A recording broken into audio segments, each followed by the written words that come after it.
എങ്ങനെയാണ് കേട്ടോ പിടിക്കുക ഇങ്ങനെ വേദനിച്ചോ? വേദനിച്ചില്ല? ആ ഈ സംഭവം നല്ല ടേസ്റ്റ് ആട്ടോ. നമ്മുടെ ഞണ്ട് നല്ല ഇഷ്ടമാണ് ഇവിടെ കുട്ടികൾക്കൊക്കെ ഞണ്ട്. ഇത് അടിപൊളിയായിട്ട് നമുക്കിന്ന് കറി വെച്ചെടുക്കുക. അവരിതിൻ്റെ മുകളിലത്തെ തോട് മാത്രമേ പൊട്ടിച്ചുള്ളൂ കേട്ടോ. ചെറിയുള്ളി, ഇഞ്ചി, വെളുത്തുള്ളി, പച്ചമുളക്, തക്കാളി അരച്ചെടുക്കട്ടെ. വെളിച്ചെണ്ണ ഒഴിച്ച് കൊടുക്കണ്ടേ.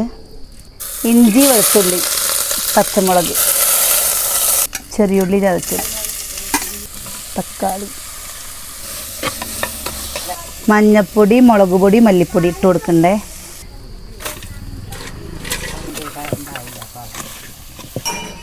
ഉപ്പ്,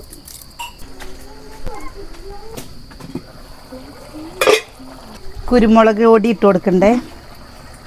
തേങ്ങാപ്പാൽ, കറിവേപ്പില, കടിച്ച് തിന്ന്. എങ്ങനെയുണ്ടമ്മോ? അടിപൊളി.